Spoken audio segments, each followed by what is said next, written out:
Hello po mga kababayan, kamusta po kayong lahat? And once again, welcome back to another episode of Simply Talkies Vlog. Ang pag-uusapan po natin, mga kababayan at kaibigan, ay ito pong issues sa International Criminal Court.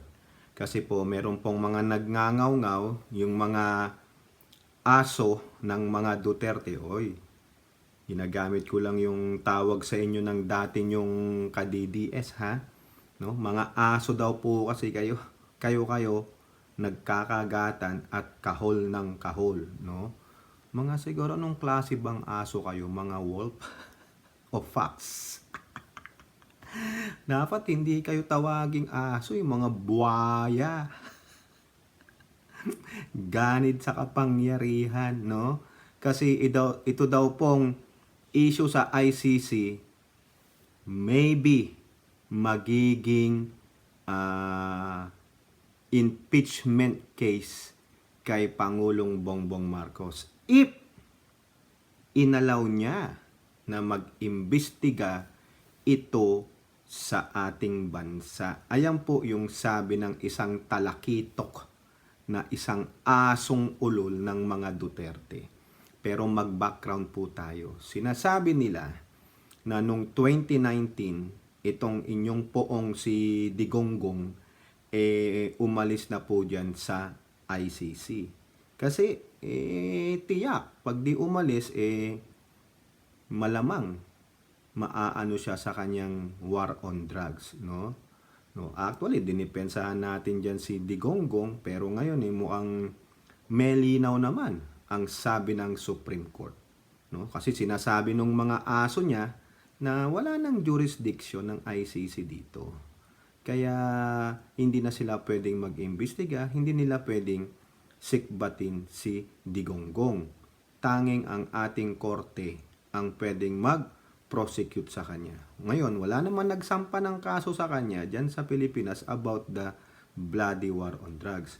Pero ano po ang sinabi ng Supreme Court about dyan sa ICC na pwede silang mag-go forward sa pag-iimbestiga sa poon nilang si Digonggong kasama si Sara Tamilmil at si Senator Bato.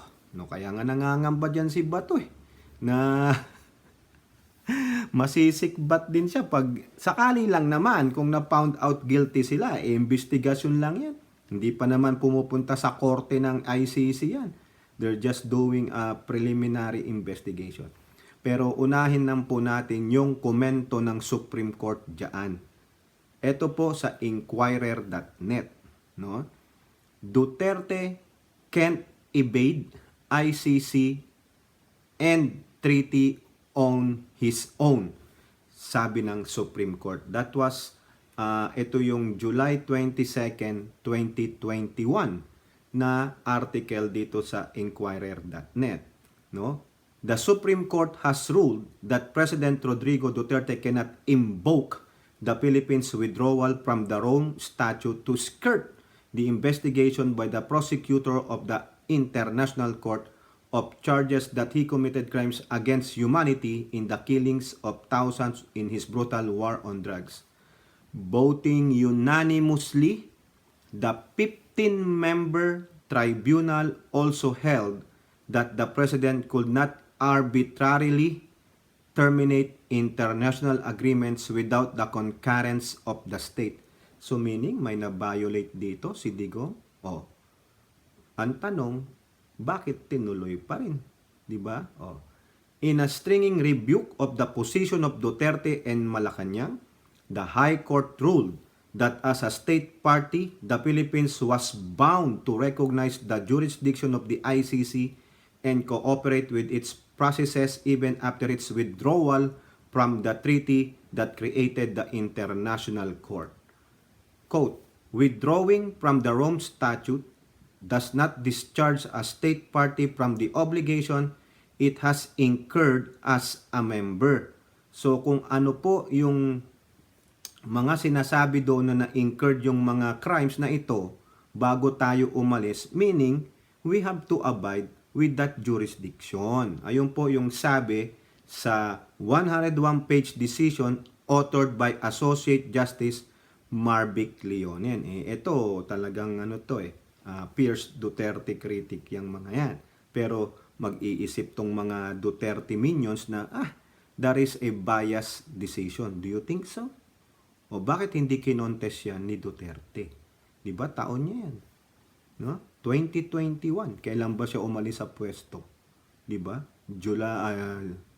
June? Di ba? June 30. Umalis na siya sa pwesto. So meaning, alam ng Supreme Court yung kanilang ginawa. O ang tanong, bakit hindi yan na-implement? Siyempre, during this decision, siya pa rin ang presidente. At ano ang posisyon ni Pangulong Bongbong Marcos dito? Ito pa, dagdag lang natin ito. Consequently, liability for the alleged summary killings and other atrocities committed in the course of the drug on war is not nullified or negated here. Tama nga naman. Di po ba? No cooperation. The court pointed out that the country's withdrawal became effective on March 17, 2019. This means that all acts committed by Duterte and other public officials up to that date were still within the ambit of the ICC's jurisdiction. Even it has deposited the instrument of withdrawal, it should not be discharged from any criminal proceedings. Whatever process was already initiated between the ICC obliged the state party to cooperate. Ayun po yung sabi ni Justice Leonen. So meron pa ring obligasyon ang Pilipinas during that particular time period na kung saan naganap yung crime bago tayo mag-withdraw. Okay? Now, walang nangyari dyan kasi alam nyo na, kamay na bakal si Duterte. Hindi po ba? Tama, mali. Ngayon, eto na. No? Nung time na po ni Pangulong Bongbong Marcos, fast forward tayo 2 years after. No? GMA News Online. Article nila nung November 24. Rimulya, Philippines return to ICC needs serious study. Kumbaga, ini-echo niya lang yung sinabi ni Pangulong Bongbong Marcos. At the same time, prior to that, before pa itong 2023, nung una pa, sinabi na ni Pangulong Bongbong Marcos din, they can enter, but as tourists. Pero yung mag-imbestiga, no. Questionable yung jurisdiction. Kumbaga, hindi rin inaano ni Pangulong Bongbong Marcos yung nilabas na desisyon ng Supreme Court about the jurisdiction ng ICC, no? So doon makikita nyo na parang pinoprotektahan pa rin ni Pangulong Bongbong Marcos itong mga Duterte, no? Tapos itong mga Duterte china-chastise ang Pangulong Bongbong Marcos, no? Kumbaga hindi siya tumitindig sa mga Duterte. Hindi nyo naintindihan yung mga una niyang pahayag, di ba? Eto pa November 24 din sa Presidential Communications Office official website. PBBM reiterates, the word reiterates. Inulit. 'Di ba? Ang kukulit nyo kasi kayong mga asong ulol ng mga Duterte. Nagsalita na ang Pangulo. Kayo ang nagsisimula, nag-i-steer ng kaguluhan, ng mga nagbibigay kayo ng mga opinion, no, o naratiba sa kaisipan ng tao na itong si Pangulong Bongbong Marcos ang may kagagawan ng lahat dahil nagkakaganyan ang mga Duterte. At the first place, patunayan nyo. Di po ba? Saklaw ba ni BBM ang legislative? Di ba? Unuulit-ulit natin. Co-equal branch of government yan, tatlo na yan. Yung justice, legislative, and executive. So anong pakialam nyo dyan? Even though napinsan nyo yung nandun sa Speaker of the House, may pakialaman na sila? Wala. But in terms of the bills, probably yes. No, sabihin lang, ito yung gusto ko. Ito yung i-prioritize ninyo. O titignan niya ng Congress, House and Senate. Okay, maganda ito. Yun lang. Pero to yung sasaklawan niya, yung powers nung Congress, hindi pwede kasi they are co-equal branch, yung tatlo na yan. O ito, PBBM reiterates ICC has no jurisdiction to conduct probe into former President Duterte's war on drugs. That was only November 24th, a month before. Di po ba? Oh, previous month yan. Ano ang sabi niya? Di ba? Walang jurisdiction. Kumbaga, binabaliwala niya rin yung desisyon ng Supreme Court. Ayun yung desisyon ng Supreme Court. Now, the only thing is, do I have to implement that? Siya ang chief executive. Ano sinasabi niya? No, jurisdiction. Sige, pasok lang sila. Pero, our justice system will not cooperate with them. Ayun din yung sinasabi dati ni Rimulya. Sinasabi ni yung kanyang assistant, director diyan sa Department of Justice, yung spokesperson, si Clavano. O di ba? O ito, basahin lang natin to. President Marcos Jr. reiterated that the International Criminal Court has no jurisdiction to conduct its investigation into former Rodrigo Duterte's war on illegal drugs, as he insisted that the country's judicial system is well functioning and can handle the case. But, as I have always said, there are still some problems in terms of jurisdiction and sovereignty. Now, if you can solve those problems, then that will be something else. But medyo fundamental yung mga question na ganon. Simple lang para sa akin. Simple lang naman yung isyong yan. Hindi naman siguro tama na ang mga tagalabas, mga dayuhan ang magsasabi sa atin kung sinong imbestigahan ng pulis natin, sino aarestuhin ng pulis natin, sinong ikukulong ng pulis natin. Hindi naman siguro tama yon. O tignan nyo, kayo kasing mga asong ulol ni Duterte, no? Hindi muna kayo nagsasaliksik.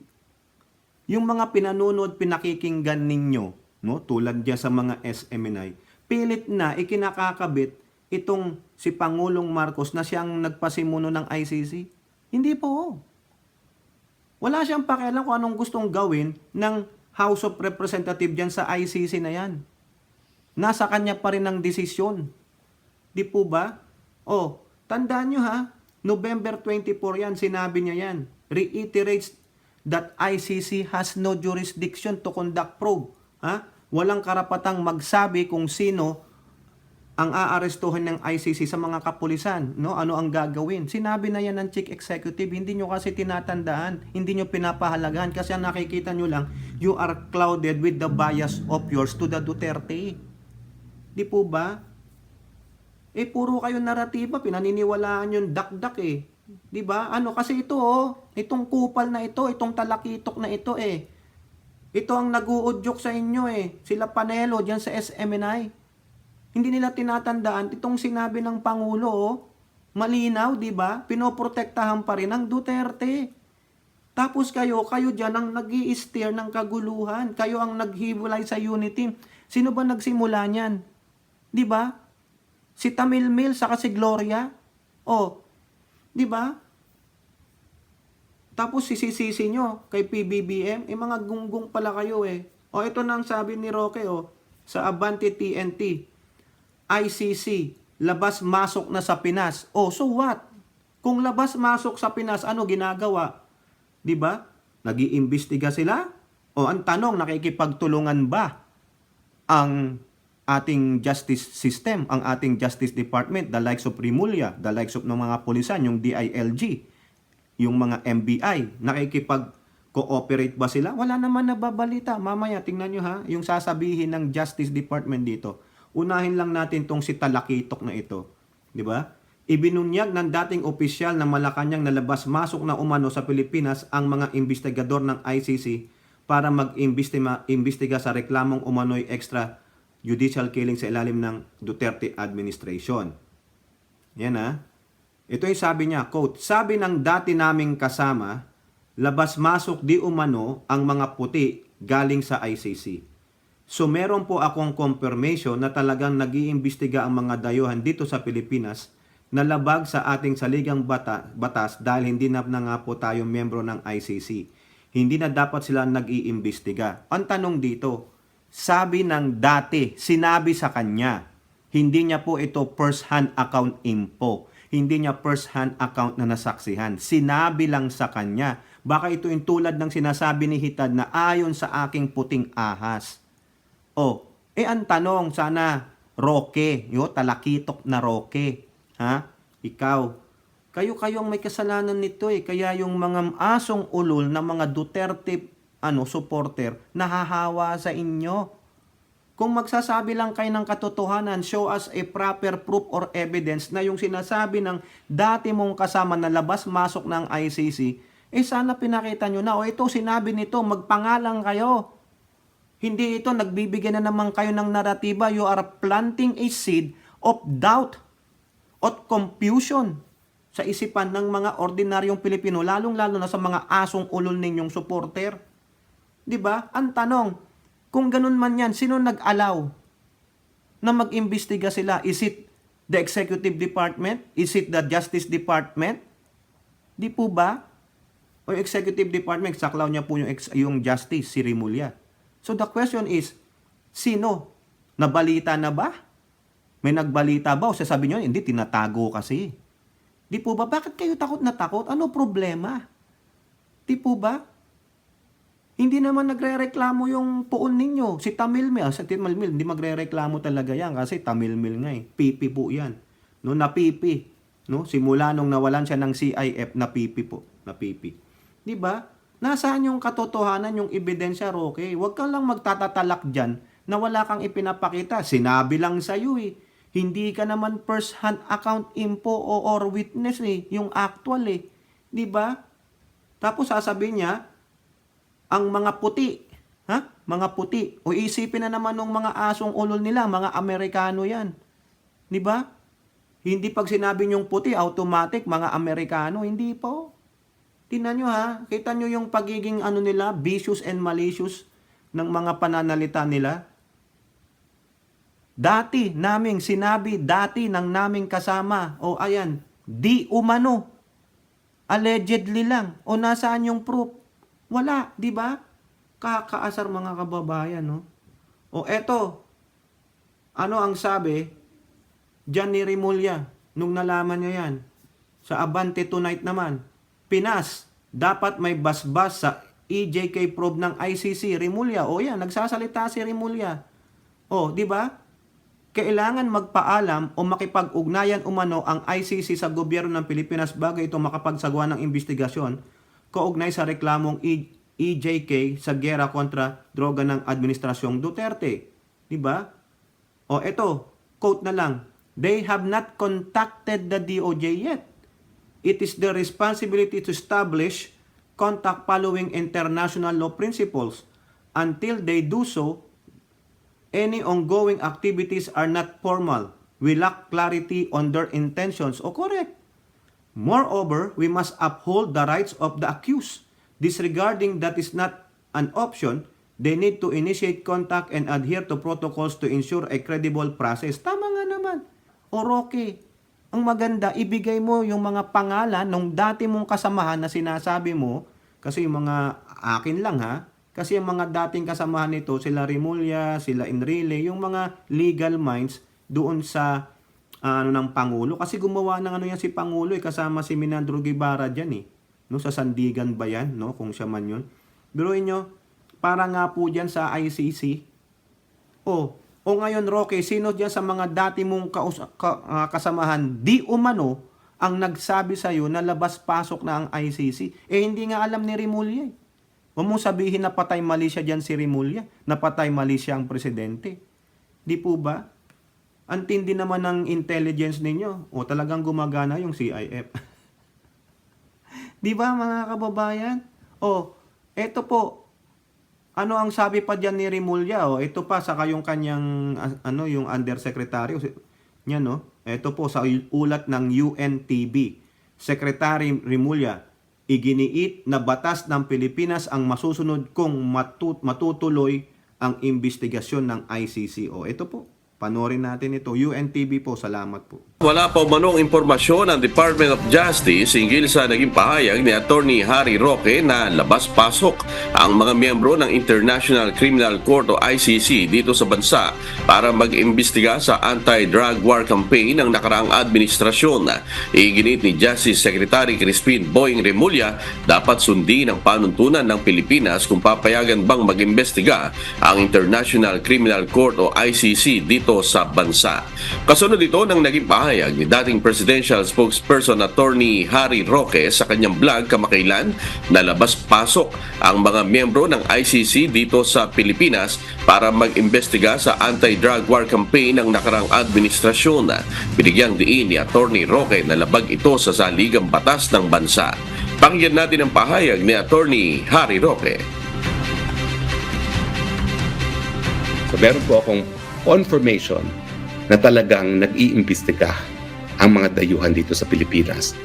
Kaya nga po yung banta na nakikipagtulungan na tayo sa ICC, mukhang totoo. Nang tanungin ng UNTV News si Secretary Remulla hinggil sa issue, sinabi nito na hindi basta-basta na papasok at lalabas na lang sa Pilipinas ang mga dayuhan para mag-imbestiga. Tanong pa nito, kaninong panuntunang legal ang dapat na sinusunod? Anya, dapat ay panuntunan ng Korte ng Pilipinas ang masunod. Ito para mabigyan ng proteksyon ng mga karapatan ng akusado alinsunod sa ating saligang batas.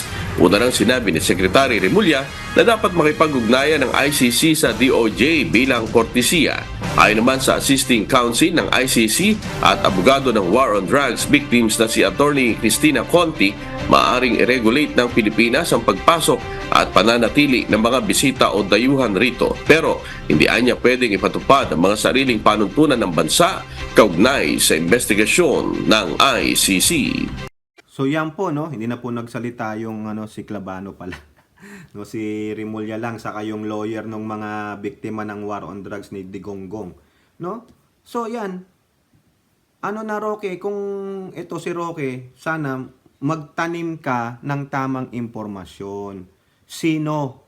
No, magbigay po kayo ng katotohanan, nasaan na yang mga yan. Di po ba hindi yung sinabi mo lang maraming ang mga uto-uto na mga supporter ninyo at gagatungan yan. At ang ibiblame ay walang iba kundi si Pangulong Bongbong Marcos. Ililink nila yan. Now, sinasabi niya doon, di ba? Daw po yun? Violation of our Constitution. No? Idadagdag natin itong video na to. Ito po ay galing sa SMNI Twitter account. No? Hopefully, hindi tayo copyright ng SMNI dito. Bahala na. This is another 2 minutes and 19 seconds video na kung saan malalaman nyo na ito daw pong ICC kung pumasok ito sa ating bansa mag-imbestiga at inalaw ng Pangulo a violation of the Constitution. Ito po, pakinggan nyo po. Halimbawa raw po at nagkaroon po ng arrest order ang ICC laban kay dating Pangulong Duterte at doon sa mga kasama na mga sinasangkot di umano sa mga issue. Anong mga political implications, sir, ang nakikita po ninyo? Ano kaya magiging reaksyon dito ng taong bayan? Well, unang-una, kapag yan po ay nakipagtulungan ng Pilipinas at binigyan ng basbas ng Presidente, that is an impeachable offense. Dahil ngayong hindi na po tayo miyembro ng ICC, tanging mga Pilipinong mga piskal at Pilipinong mga West ang pwede lamang na mag-imbestiga at maglitis at magparusa sa kahit anong krimen na nangyari sa Pilipinas. Meron po tayo tinatawag na auto-limitation, no? Teorya ng auto-limitation na po pwedeng mabawasan yung ating soberenya at jurisdiction kung tayo papayag. Pero ang pagpayag nga po natin ay napaso na. Napasok po ito noong 2019, isang taon matapos tayo nag-deposit ng ating instrument of ratification at kapag nakipagtulungan ng ating gobyerno, ang presidente po mismo malalagot dyan because it is an impeachable offense dahil yan po ay magiging labag sa ating soberenya, labag sa ating jurisdiction kung makipagtutulungan pa tayo sa isang ICC na natapos na yung ating obligasyon na makipag-cooperate. Pagdating naman sa mga Pilipino, siyempre magagalit ang Pilipino yan. Alam mo kung bakit? Kasi sa Pilipinas, ang presidente, hindi gaya ng Inglaterra, na ang simbolo ng soberenya ay ang hari at ang simbolo ng gobyerno ay ang prime minister. Sa ating bansa, ang simbolo ng soberenya at simbolo ng gobyerno ay ang presidente lamang. Kapag ang iyong dating presidente ay pinakulong mo sa mga dayuhan para bagang pumayag ka na ipakulong ang simbolo ng soberenya ng bansang Pilipinas. At walang Pilipino na matutuwa na talagang kakalad ka rin sa kulungan ang naging simbolo ng soberenyang bansang Pilipinas, isang dating presidente gaya ni Rodrigo Roa Duterte. So sa tingin ko po, dahil ang sinabi ng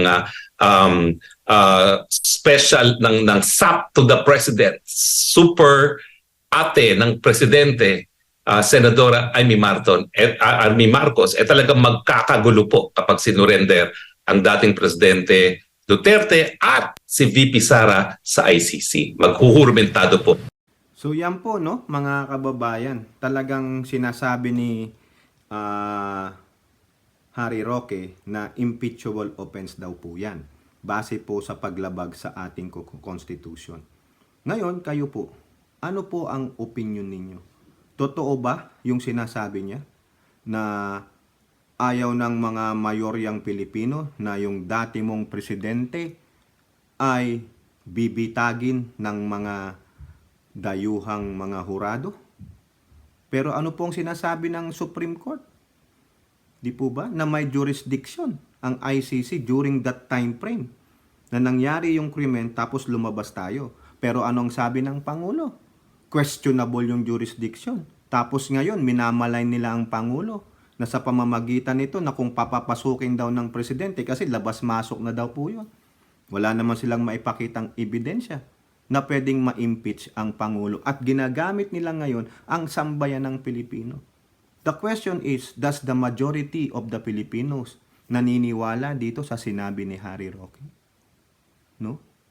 Kayo, anong masasabi ninyo? At ginamit niya nga po yung si Maldita ng Bayan, Amy Marcos, na magkakagulo daw. Really? Di po ba? So meaning, sa ganong pamamaraan lang magkakaroon ng civil unrest dahil lang sa Duterte? Napaka-special pala nitong mga ito, mga kababayan. Paano na yung mga nabiktima ng EJK ni Duterte? So ganun-ganun na lang, di po ba? Napaka-special talaga, no? Ngayon, tingnan natin yung sinasabi ni Harry Roque. Sa bagay, abogado siya, hindi tayo. Hindi niya in-explain kung ano yung malalabag sa konstitusyon ni Pangulong Bongbong Marcos, no? Kung bakit siya pwedeng ma-impeach.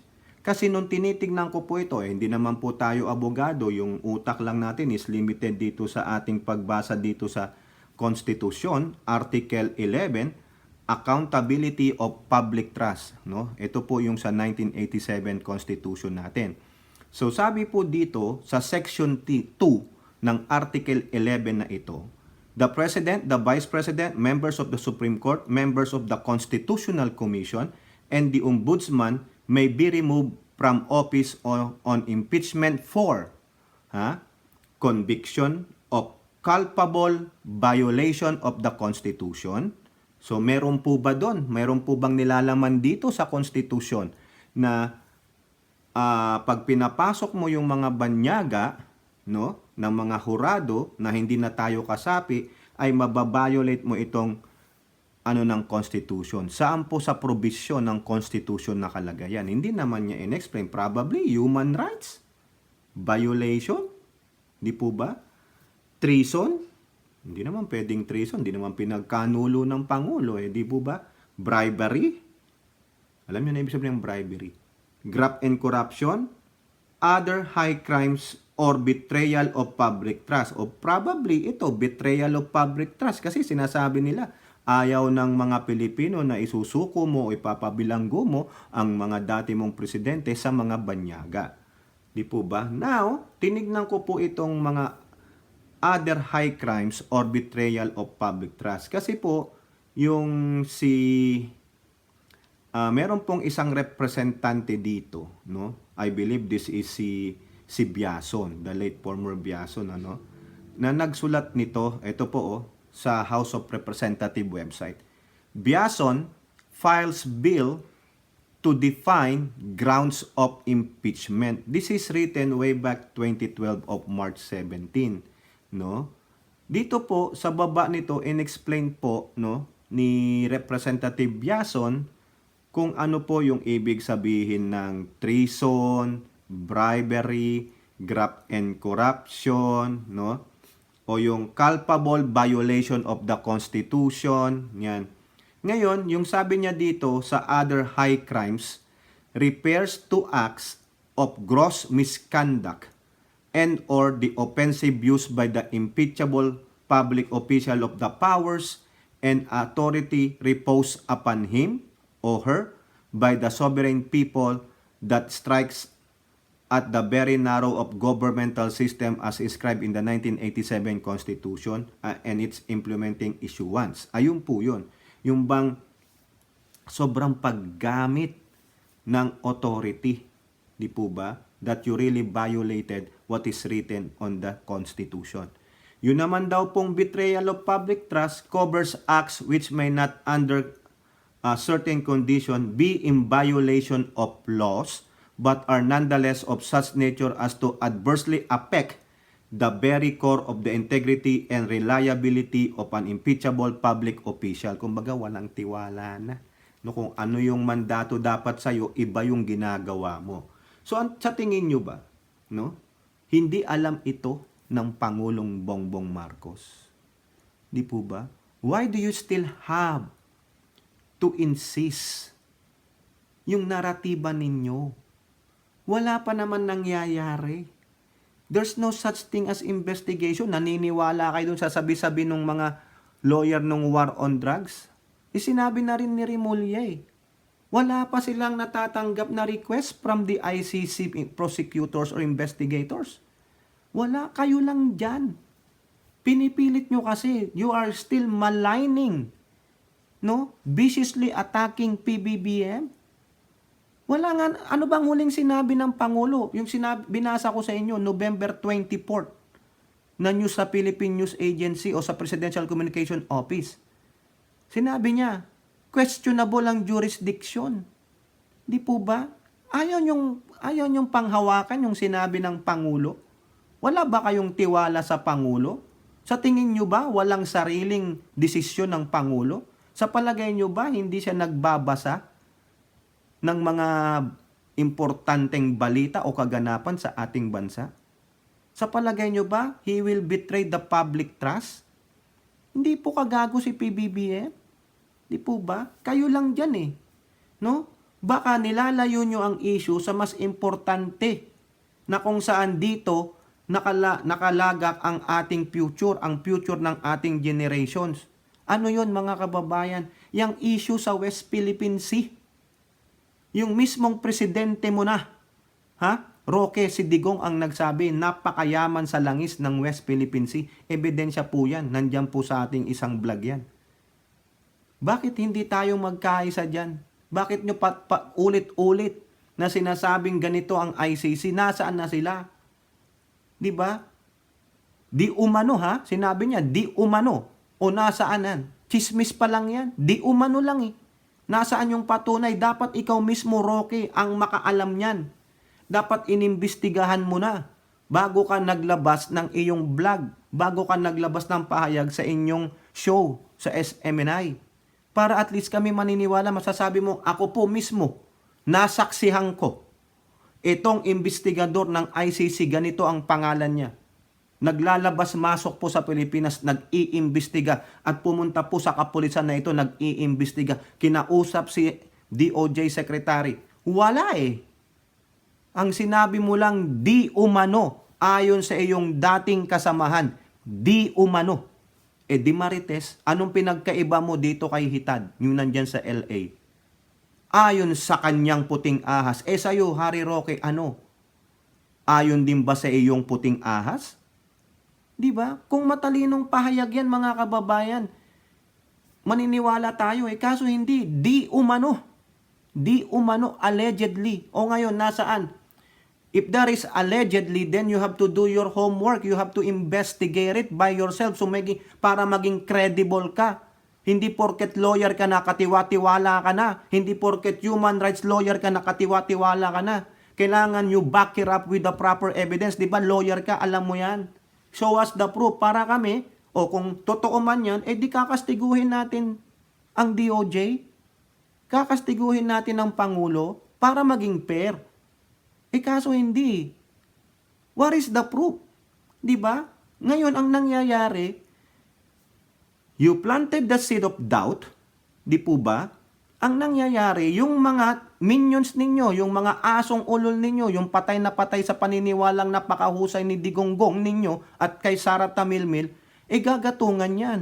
Sinong kanilang imamalain dyan? Sinong titirahin nila? Di ang Presidente Marcos, di po ba? Idadawit niya yun dyan yung House of Representatives kasi ganun kayo eh. You planted the seed and that seeds grow, nagsanga-sanga na. Di ba? So, hindi kayo kapanipaniwala. Hindi ka panipaniwala, Roque. Di ba? Kasi you have not given us a proper evidence or proof. Abogado ka pa man din. Ano yung mababiolate ng Pangulong Bongbong Marcos na sinasabi mo sa Constitution na pwede siyang ma-impeach? Di ba? Eto lang yan, mga kababayan. Granting. Granting. Ha? Kung totoo man yang di umano ni Roque, pumayag ang Pangulo daw. Ha? Halimbawa lang, ha? Halimbawa, this is just a classic example. Hindi sinabi ni Roque na pumayag na ang Pangulo. Ang sinasabi niya, di umano, labas-masok ang ICC. Anong ginagawa? Di ba? Just in case, President Bongbong Marcos agreed, sige, mag-imbestiga kayo. O sabi ni Roque, impeachable yan. Anong clause sa Constitution? Betrayal of public trust? Other high crimes? Hindi yung pwedeng masabing treason o culpable violation of Constitution. Ano yon? Yung human rights ni Duterte, nung mag-ama at ni Bato? O now, sige, impeach. No, may article of impeachment, nagpasa siya, meron siyang kasabwat na congressman. O ang tanong, kung may kakapit na congressman dyan. O granting meron. O, i-impeach nila ang Pangulo. Nag-iimbestiga ang ICC. Napatunayang guilty yung 3 bugok. O, anong mangyayari kay Duterte, kay Sara? Sa palagay ninyo, siya ang papalit? Siya ang papalit na presidente? Gonggong, meron ding magpapasa dyan.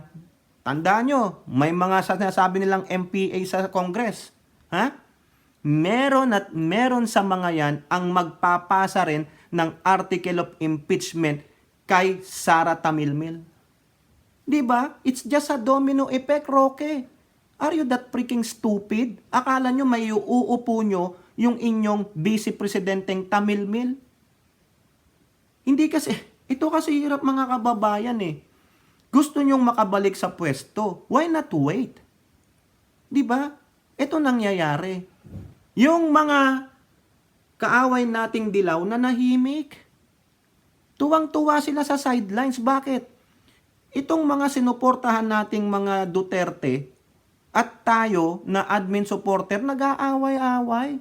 They are watching us collapsing. So therefore, tuwang-tuwa sila. Pag nag-divide na tayo, then they are the time that they gonna conquer us. Diba? Sino ba nagsimula ng division? Di yung dalawang babaeng engot, si GMA at si Tamilmil, sila naman yan nagsimula yan dyan sa planong pagpapa-ouster ni GMA. Tingnan nyo, napakatahimik ni Gloria. Diba? Kalaunan yan, mga kababayan, alam nyo, sa totoo lang, ang papasok dyan ulit, makakabalik ang mga dilaw because they are just quiet. Napakapipi nila sa mga issue. They are letting us ruin this, yung samahan. Ayan, nasira na nga eh. Because of Gloria and Sara. Di ba? Hindi na lang ninyo hayaan. Di po ba? Dinadawit nyo pa si Speaker at House of Representatives. Hindi. Nagpakagat tayo sa plano ng mga dilaw. Kung baga sabi nila yan, karma sa inyo, kayo nag-aaway dahil matakaw din kayo sa kapangyarihan. Let it play out. If Sara is mature enough na maging presidente after BBM, so be it. Napakapangit kaya sa imahe ng isang presidente na inagaw niya lang yung pwesto dun sa kanyang predecessor. Hindi tama yun. Hindi noble yun. Habang buhay mong dadalhin yan, nasasabihin ka parang si Gloria, 9 years. Kasi bakit nag 9 years? Inagaw yung pwesto kay Erap eh. Di po ba? At the same time, ito pa nakikita ko mga pabayan. Sinabi ko, nilalayo ang issue para sa West Philippine Sea. Bakit? Baka pinapaikot sila ng China. Kasi we are on the offensive now. Maganda na po ang imahe ng Pilipinas sa international community na tayo ang kinakatigan regarding the West Philippine Sea. O ngayon, siguro lang, maybe lang ha, hindi ko sinusiguro, maybe lang. Ha? I'm just also planting a seed of doubt in yourself kasi ganyan ang ginagawa nila eh. Siguro, maybe lang. Siguro ako ng siguro, sorry naman. Maybe lang. China is in the move. For us to mag-away-away, mawala yung ating focus or attention sa West Philippine Sea, o yun, nandun ulit sila. Mawawala yung momentum natin sa West Philippine Sea. Ang ganda na po ng plano ni PBBM dyan. Di po ba, sabi nga ni Anggara, we have funds to develop the West Philippine Sea. Magtatayo ng mga silungan ng mga mangingisda sa Ayungin Shoal. At ano pa, papaunlarin ang Pag-asa Island. Ang Kalayaan Group. O kaya nga galit na ang China eh. 'Di ba? Kaya they are ramping up this disinformation. Maybe lang, nagtatanong lang, baka ang ginagamit nila ay itong SMNI. Para ma-shift yung focus ng mga mamayan. Pero hindi po mangyayari ang mga kababayan. Dito po sa vlog ni Tokis, hanggat merong time tayo na isama ang West Philippine Sea, we will bombard them with right information. We will bombard you with the correct information about West Philippine Sea. Dahil atin yan. At the same time, nandyan ang mga progressive group ni Hontiveros. O sige, the enemy of my enemy is my friend. Kakampihan ko si Hontiveros pagdating sa West Philippine Sea. Diyan sa West Philippine Sea, once na nagtagumpay tayo dyan, sinong makikinabang ha? Harry Roque. Sinong makikinabang kayo SMNI? Tinitignan ko ang website ninyo. 0 to minimal ang coverage ninyo sa West Philippine Sea. Kaya yung sinasabi nung babae nila, resource person nila doon sa last hearing sa legislative franchise ng Kongreso, nung tinanong sila ni Manuel, bakit wala kayong mga coverage sa West Philippine Sea? Sabi niya, meron daw. Check it out for yourself, mga kababayan. 0 to minimal. Ano ibig sabihin yan? From wala, kokonti. Hindi tulad ng mga ibang news outlet like the Inquirer, GMA News, ABS-CBN, no, international media, nandiyan po, the BNN, the Reuters, ha? At iba-iba pa. Kino-cover nila ang West Philippine Sea. Pero pagdating sa SMNI, 0 to minimal, minuscule information. Minuscule is napakaliit. Ginalugad ko po eh. Until the 10th pages nung kanilang website, wala akong makita. It's all about mostly the Dutertes. Right? Tapos sasabihin nila ang SMNI is not about the Duterte. AFU. Kaya ito, yung sinasabi ni Roque, you guys started this division. You are not for the nation building, Harry Roque. No. So you have planted the seed of doubt right now. At uulitin ko, gagamitin yan ng mga asong ulol ninyo, yung mga minions ninyong mga brainless. Di po ba? Na hindi na lang nag-iisip, hindi nagre-research. Base na lang sa sinasabi ninyo kung may katotohanan. Pero kung matalino yung mga minions ninyo, uusisain yung mga sinabi mo. Yung word na lang na di umano, hindi mo sinabing ikaw mismo ang nakasaksi. So therefore, you are just feeding us a doubt.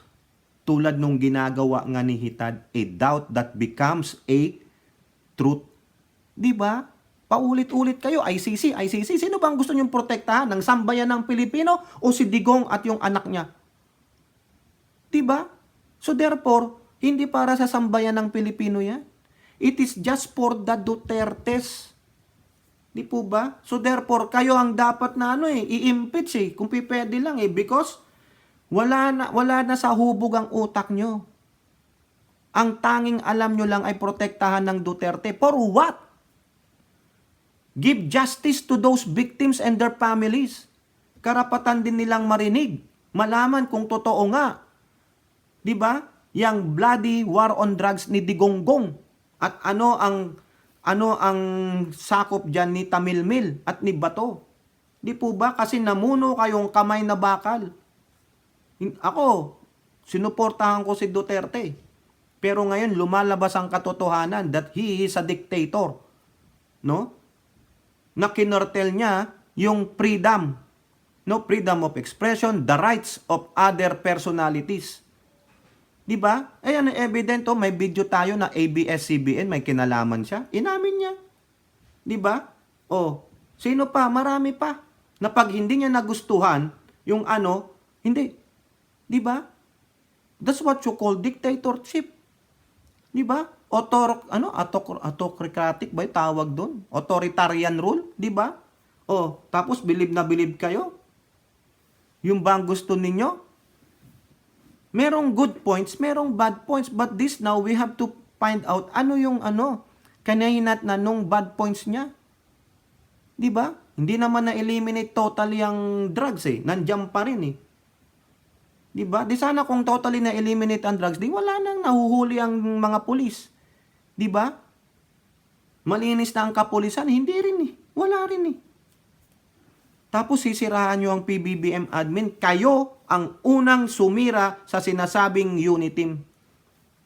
Kayo yun. Kayo na mga gahaman, gutom na gupong sa kapangyarihan. Di po ba tama, mali? Oh, kayo po, ano pong inyong masasabi? Comment down below and don't forget to like and share. Hope to see you on our next videos. Bye-bye. God bless.